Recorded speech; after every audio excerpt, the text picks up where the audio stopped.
ઓમ નમો ભગવતે વાસુદેવાય। પ્રિય દર્શકો, આપ સૌનું સ્વાગત છે અમારી આ ચેનલ સંપૂર્ણ જ્ઞાન ગુજરાતીમાં। તો 20 એપ્રિલ 2026 વૈશાખ સુદ ચોથ વાર સોમવાર। તો મિત્રો, આ વિડીયોમાં આપણે વિનાયક ચતુર્થીની વ્રતકથા સાંભળીશું, તેનું મહાત્મ્ય જાણીશું।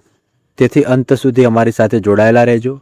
આ વિડીયો પસંદ આવે તો એક લાઇક કરી લેજો, તમારા મિત્રો અને પરિવારજનો સાથે શેર પણ કરજો અને કોમેન્ટ બોક્સમાં જય ગણપતિ બાપા લખી લેજો, જેથી ભગવાન ગણપતિના આશીર્વાદ અને તેમની કૃપા હંમેશા તમારા અને સમસ્ત તમારા પરિવાર ઉપર બની રહે અને આ વ્રતકથા સાંભળવાનું સંપૂર્ણ ફળ તમને પ્રાપ્ત થાય। તો ભગવાન ભોળાનાથ અને માતા પાર્વતીના પુત્ર, દેવતાઓમાં પ્રથમ પૂજનીય, રિદ્ધિ સિદ્ધિના સ્વામી ગજાનંદ મહારાજ, જે આપણ સૌને પ્રિય છે અને જે કોઈ પણ કાર્યોમાં આવતા વિઘ્નોને દૂર કરી દેશે, સફળતા પ્રદાન કરે છે, જેમની પૂજા કરવાથી બધા કામ સફળ થઈ જાય છે અને જે બળ બુદ્ધિ અને વિવેકના પ્રતીક માનવામાં આવે છે, એવા ભગવાન ગણેશજીની વિશેષ પૂજા અર્ચના કરવાનો દિવસ એટલે વિનાયક ચતુર્થી, જે દરેક માસમાં આવે છે। ભગવાન ગણેશને પ્રસન્ન કરવા માટે વિનાયક ચતુર્થી વ્રત અત્યંત ફળદાયી માનવામાં આવે છે। દરેક માસના શુક્લ પક્ષમાં આવતી આ ગણેશ ચતુર્થીને વિનાયક ચતુર્થી કહેવામાં આવે છે। આ દિવસે જો ભગવાન ગણપતિ મહારાજની પૂજા પૂરી શ્રદ્ધા અને નિષ્ઠાથી કરવામાં આવે તો તેઓ અત્યંત પ્રસન્ન થાય છે। આ દિવસે ભક્તો વ્રત ઉપવાસ રાખીને ભગવાન ગણેશજીની પૂજા આરાધના કરીને તેમની દિવ્ય કથાઓનું શ્રવણ કરે છે અને પોતાનું મનપસંદ ફળ પ્રાપ્ત કરે છે। તો ચાલો આજના આ વિડીયોમાં આપણે પણ વિનાયક ચતુર્થીના અવસર પર ભગવાન ગણેશજીની સુંદર કથાનું શ્રવણ કરીએ અને તેમની પૂજા વિધિ સાંજના સમયે કેવી રીતે કરવી તેનું પણ વિગતવાર વર્ણન તમને જણાવીશું। તો ચાલો આજનો આ વિડીયો શરૂ કરીએ। વૈશાખ માસની પરમ પાવન વિનાયક ચતુર્થી આ વખતે 20 એપ્રિલ 2026 સોમવારે માનવામાં આવી રહી છે। આ દિવસે સવારે બ્રહ્મ મુહૂર્તમાં ઉઠીને પોતાના નિત્ય કર્મથી શુદ્ધ થઈને ભક્તો લાલ વસ્ત્ર ધારણ કરીને સૌપ્રથમ ગણેશજીની પ્રતિમાને સ્વચ્છ સ્થળ પર સ્થાપિત કરે છે। ત્યારબાદ શંખ અને ઘંટ વગેરે દ્વારા ભગવાન ગણેશજીનું આવાહન કરે છે। તેમના સમક્ષ બેસીને પોતાના વ્રતનો સંકલ્પ લે છે।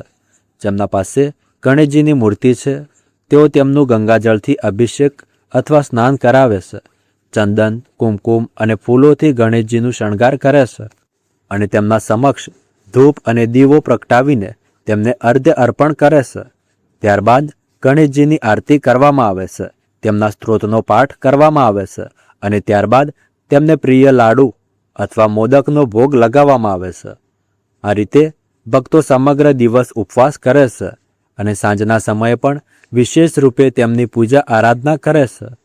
તો આવો હવે આપણે વિનાયક ચતુર્થીની પૌરાણિક કથા સાંભળીએ। મિત્રો, હજી સુધી આ વિડીયોને લાઇક ના કરી હોય તો એક લાઇક કરી લેજો।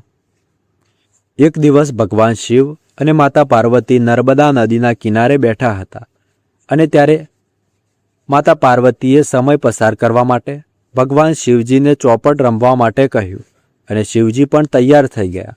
પરંતુ માતા પાર્વતીએ ભગવાન શિવને કહ્યું કે હે સ્વામી, આ રમતમાં હાર જીતનો નિર્ણય કોણ કરશે? ત્યારે ભગવાન શિવજીએ થોડા તણખા એકત્ર કર્યા અને તેનું એક પૂતળું બનાવીને તેની પ્રાણ પ્રતિષ્ઠા કરી અને તે પૂતળાને કહ્યું કે હે પુત્ર, અમે ચોપટ રમવા ઈચ્છીએ છીએ, પરંતુ અમારી હાર જીતનો નિર્ણય કરનાર કોઈ નથી। તેથી તું જણાવજે કે અમારા બંનેમાંથી કોણ હાર્યું અને કોણ જીત્યું। આ રીતે બાળકને પોતાના રમતમાં સાક્ષી બનાવી ભગવાન શિવ અને માતા પાર્વતી ચોપટ રમવા લાગ્યા। આ રમત 3 વખત રમાઈ અને સંયોગથી 3 વખત માતા પાર્વતી જીતી ગયા। હવે રમત પૂરી થઈ ગયા પછી માતા પાર્વતીએ બાળકને પૂછ્યું કે હે પુત્ર, કહો, આ રમતમાં કોણ હાર્યું અને કોણ જીત્યું? ત્યારે તે બાળકે મહાદેવજીને વિજેતા જણાવ્યું અને આ સાંભળીને માતા પાર્વતી ખૂબ ક્રોધિત થઈ ગયા। ક્રોધમાં આવીને તેમણે બાળકને કહ્યું કે હે દુષ્ટ બુદ્ધિવાળા બાળક, તું જાણે છે કયા કારણથી આ ખોટો નિર્ણય કર્યો છે, પરંતુ હું તને શ્રાપ આપું છું કે આજથી તું અપંગ બની કાદવમાં જ પડેલો રહેશે। માતા પાર્વતીને આ રીતે ક્રોધિત જોઈને તે બાળકે માતા પાર્વતી પાસે ક્ષમા માંગી અને કહેવા લાગ્યો કે માતા, મારે અજ્ઞાનવશ એવું થયું છે. મેં કોઈ દ્વેષ ભાવથી આવું કર્યું નથી. જ્યારે તે બાળકે આ રીતે નમ્ર સ્વરે ક્ષમા માંગી ત્યારે માતા પાર્વતીએ કહ્યું કે બાળક, મારો આ શ્રાપ વ્યર્થ નથી જઈ શકતો, પરંતુ થોડા સમય પછી અહીં ગણેશ પૂજન માટે કેટલીક નાગકન્યાઓ આવશે. તેમના કહ્યા મુજબ તું પણ ગણેશજીનું વ્રત કરજે અને આવું કરવાથી તું મને પ્રસન્ન કરી શકીશ. એટલું કહી માતા પાર્વતી શિવજી સાથે કૈલાસ પર્વત પર ચાલ્યા ગયા. હવે સમય પસાર થવા લાગ્યો. 1 વર્ષ પછી માતા પાર્વતીના જણાવ્યા મુજબ તે સ્થળે કેટલીક નાગકન્યાઓ આવી અને ત્યારે તે બાળકે નાગકન્યાઓ પાસેથી શ્રી ગણેશ વ્રતની સંપૂર્ણ વિધિ જાણી. આ વિધિ જાણીને 21 દિવસ સુધી તે બાળકે ગણેશજીનું વ્રત કર્યું. તેની શ્રદ્ધા અને ભક્તિથી ભગવાન ગણેશ પ્રસન્ન થઈ ગયા અને ત્યારબાદ તેમણે તે બાળકને કહ્યું કે હે બાળક, હું તારી તપસ્યાથી ખૂબ પ્રસન્ન છું. કહો તારે શું ઈચ્છા છે? તમે કોઈ પણ વરદાન માંગી શકો છો. ત્યારે તે બાળકે કહ્યું કે હે વિનાયક, મને એવી શક્તિ આપો કે હું મારા પગથી ચાલી મારા માતા પિતા સાથે કૈલાસ પર્વત પર પહોંચી શકું અને તેઓ આ જોઈને પ્રસન્ન થાય. ત્યારબાદ આ બાળકને વરદાન આપી શ્રી ગણેશ અંતર્ધ્યાન થઈ ગયા. હવે તેના પગથી લંગડાપણું પણ દૂર થઈ ગયું હતું. ત્યારબાદ તે બાળક કૈલાસ પર્વત પર પહોંચી ગયો અને ભગવાન શિવના દર્શન કરીને તેમને પ્રણામ કર્યા. કૈલાસ પર્વત પર પહોંચવાની તેની આ યાત્રા વિશે તેણે વિગતે ભગવાન શિવજીને કહ્યું. હવે તે સમયે માતા પાર્વતી પણ ચોપટની હાર જીતના નિર્ણયના કારણે શિવજીથી વિમુખ થઈ ગઈ હતી. તેથી દેવીના રિસાયેલા હોવા પર ભગવાન શિવે પણ બાળકના જણાવ્યા મુજબ 21 દિવસ સુધી શ્રી ગણેશજીનું વ્રત કર્યું.